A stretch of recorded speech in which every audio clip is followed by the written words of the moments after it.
Without further ado, Pak Riza, the place is yours. The speaker, the mic is yours for another 15 minutes. Let's just limit that, and we can follow up with discussions later. This is a very, we'll just keep it a relaxed discussion. It's not a discussion panel. It's a talk. So it's about sharing. It's about opportunities. It's about collaboration. Please, Pak Riza, you're. Thank you, Mr. Moderator. Um, Ladies and gentlemen, Assalamualaikum warahmatullahi wabarakatuh. Om Swastiastu. Yes, I have in front of me what I call the Blue Carbon Indonesia sharing experience and opportunity. So I will divide my discussion. I'm just going to go very quickly into four folds. Number one, I think I'm just going to go through a little bit about the overall demand and supply of globally, and then what are available the opportunity that Indonesia has, and then sharing experience. And lastly, I would like to discuss also about the bottlenecks, both within the regulations and also what is happening in the world. Next slide, please. If you see the global market, I think you can see that the global demands for carbon offsetting and also what seems to be achieving net zero emission are very, very high. And if you look at the bottom, we also have a target for Indonesia. We call it the NDC, and I think it is set for the national emission at 2.8 billion until 2030, where it is 29% out of that is around 834 million. So of course, yearly is about 83.4 million tons per year. Next. And if you take a look at the whole chain, that what is happening, I think you all know that so far only 3 projects here as of today that's already being issued and certified that I think everybody has known. But now is, if you all know, also are still in halt. All of them, I think, is waiting for the new regulation and then the implementation. At the same time, I think the global demand, like I mentioned previously, still are very high. And I think we also have a tremendous potential out of that. Next slide, please. So this is a study by Hartree Partners. If you can see that to reach 2030 targets, if you can see that 15 to 160 times of supply carbon credits needed. So I think you can see globally that you will have a very tremendous opportunity there. Next.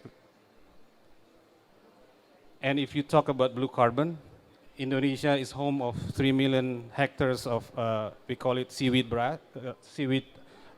beds, and also around 3.4 million hectares of mangroves.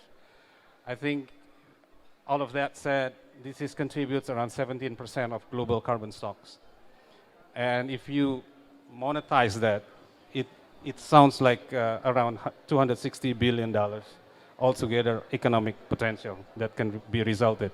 And if you see the bottom, the left picture there, it says about blue carbon contributes or can have about 5 times as much as the above ground.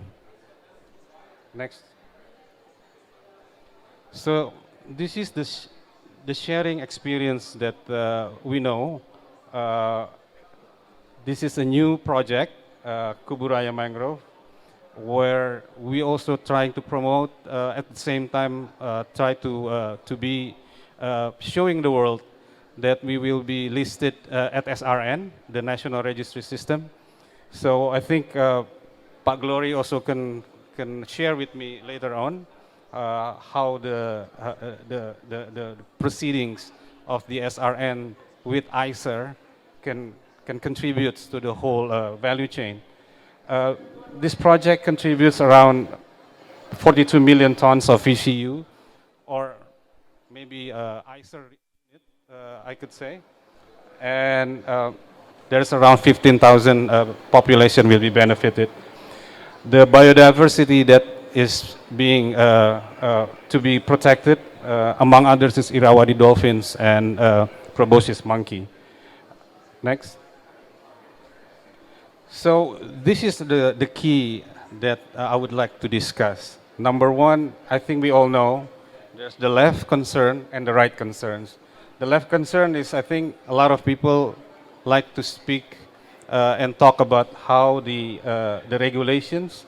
We know that the presidential and the ministerial decree is already out, and I think it's already been officially issued. But of course, the global investors' concerns over those regulations, in particular with the temporary halts for the already ongoing certified projects. So, but I could say that among what we have seen, the future regulations, I can say is much more clear. Of course, there is challenges on what will be the implementation that we have to wait also. But also there's a good hope that SRN targets, of course, they want to speed up the process. They have a committee and panel that also committed to be able to have a 4 months maximum period to have it certified and issued, which is a good opportunity, I think, for all carbon projects developer. On the right-hand side, we all know bottlenecks in Vera is getting serious, more serious than ever.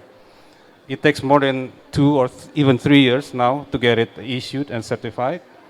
And even I have experienced myself, just to have a simple registration, it takes months to get some kind of reply, email reply from them. And then consultant fees are getting higher and higher. And also, based on a lot of discussions, Vera seems to be more preferred or more suitable and likely by the MNC corporation, big corporations. Challenges towards Vera methodologies also have grown, reflecting to the calculation of the carbon estimates. I think there is also going concern that not just Indonesian government have, but also other government in other countries have also. I think we need to have a separate discussion to do that. It's because I think even 1 day or 2 days is not enough. And lastly, I think we know that technology-based startups also have tried to disrupt a lot of solution towards Vera methodologies, including jurisdiction supports. Next. So this is the recommendation and conclusion that I can have. So global demand on blue carbon, I think it will remains very high. And Indonesia, as the largest mangrove nation, should be able to take that opportunity. And of course, the implementation regulation of the latest ministerial decree, I think we expect it to be sooner than later, so everyone can have a much certain way of how they can proceed.